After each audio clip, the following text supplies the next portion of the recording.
Copenhagen, a city of history, a city of kings, a city of queens, and now, a city holding its breath. She was expected, but not like this. She arrived, quiet, graceful, magnetic, and in that moment, Denmark froze. Princess Leonor of Spain, heir to the Spanish throne.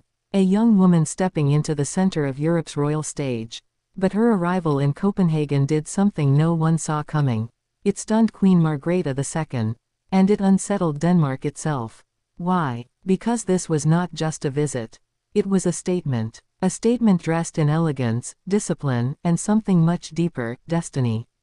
From the moment her car door opened outside Amalienborg Palace, cameras clicked like thunder. The Danish air, heavy with anticipation, seemed to shift. Leonor didn't just walk into Copenhagen. She commanded it. But what was it about this arrival that shook even Queen Margrethe, a monarch seasoned by decades, unbent by politics, war, or scandal? Why did the Queen's eyes linger longer than protocol demanded? Why did Denmark whisper that this was the day everything changed? To answer that, we must go back. Leonor is no ordinary royal. Raised in the strict embrace of Spanish tradition, molded by duty, guided by her father King Felipe VI and her mother Queen Letizia, she carries not just a crown in waiting, but the weight of modern monarchy itself. Every move she makes is watched. Every silence is analyzed. And yet, on this day in Copenhagen, she transcended all of it. The Spanish flag beside the Danish. Two monarchies, centuries old, standing side by side. But the energy wasn't just diplomatic. It was personal. There was something in Queen Margrethe's look. Something that said, this young woman is not simply a guest. She is a force. The streets outside filled with people. Some cheered. Some stared in awe. Some whispered questions that spread like wildfire. Was this just an official visit, or was history itself shifting in real time? Leonor's outfit, understated but radiant, carried symbols carefully chosen. The press noted her subtle nod to Danish colors. Was it coincidence, or a deliberate sign of respect? The people of Copenhagen noticed. They felt seen. They felt honored. But beyond the fashion, beyond the ceremony, there was something deeper. A conversation unfolding not in words, but in glances. Between Queen Margrethe II, Denmark's matriarch, and Leonor, Spain's future. 2 generations of monarchy. 2 women bound by duty, divided by age, and united by something far more powerful, legacy. Yet beneath the grace, there was tension. Whispers moved through royal corridors. Was this just a warm welcome? Or was Denmark preparing to embrace Leonor in a way the world had not imagined? Could there be talk of alliances, of bonds stretching beyond protocol? Reporters tried to capture it, but the cameras could not. What they missed, the people felt. Leonor's presence wasn't just diplomatic, it was magnetic. In every smile, every careful nod, every step across the cobblestones, she radiated something Denmark had not expected, inevitability. For Queen Margrethe, a woman who has ruled since 1972, who has witnessed the fall of monarchies and the rise of republics, who has endured scrutiny and celebrated triumphs, Leonor's arrival was more than ceremonial. It was confronting. It was like watching the past meet the future in one piercing moment. The palace walls had seen thousands of visits.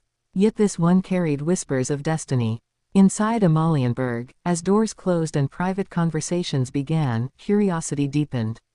What did the Queen say to Leonor? What did Leonor answer? Was it advice passed from one queen to the next? Or was it something far more personal, something Denmark will never fully know? Every royal watcher asked the same question. Why was Margrethe stunned? Was it Leonor's maturity? Was it her presence that defied her years? Or was it something Denmark sensed, a link between Leonor and their own future? Because Denmark too has a future queen.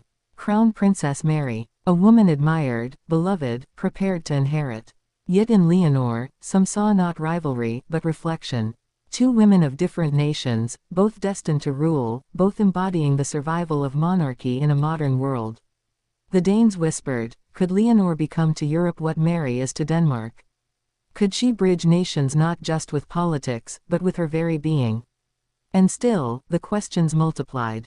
Was her arrival a soft diplomacy mission? Or was Spain sending a message, that Leonor is ready, that Europe must recognize her not as a girl, not as a princess in training but as a sovereign in waiting. Outside, the people didn't care for politics. They cared for what they felt. And what they felt was awe. Children waved Spanish flags beside Danish ones. Elderly women crossed themselves, whispering prayers for her. Young girls leaned forward, eyes wide, as if seeing not just a royal but a symbol of possibility. And Queen Margrethe, seasoned and steady, stood watching. Stunned, yes, but also contemplative. Was she remembering her own youth, her own first arrival before foreign crowds? Was she silently blessing Leonor with the endurance she would need?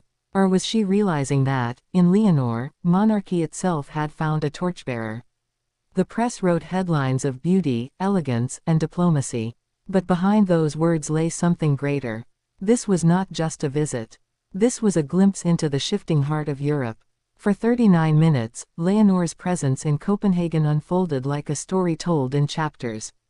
Arrival, greeting, ceremony, conversation, each moment raising new questions, each answer leaving threads untied. And as the day ended, as lights dimmed in Copenhagen, the whispers refused to fade. Denmark was still asking, what had we just witnessed? A princess, or the birth of something greater? The answer lies not in the headlines, but in the silence that followed her departure. For even when she left, her presence lingered. In the minds of the people. In the gaze of Queen Margrethe. In the quiet air of Copenhagen. Princess Leonor's arrival stunned Denmark because it was more than royal protocol. It was the rare moment when history brushes against the present. When a nation sees not just a guest, but a glimpse of the future. And for Denmark, for Queen Margrethe, for all of Europe, this was not just another visit. It was a reminder. Monarchies may rise and fall. Queens may age. Crowns may pass. But destiny, when it steps into a city, cannot be ignored. And on that day, destiny wore the name Leonor.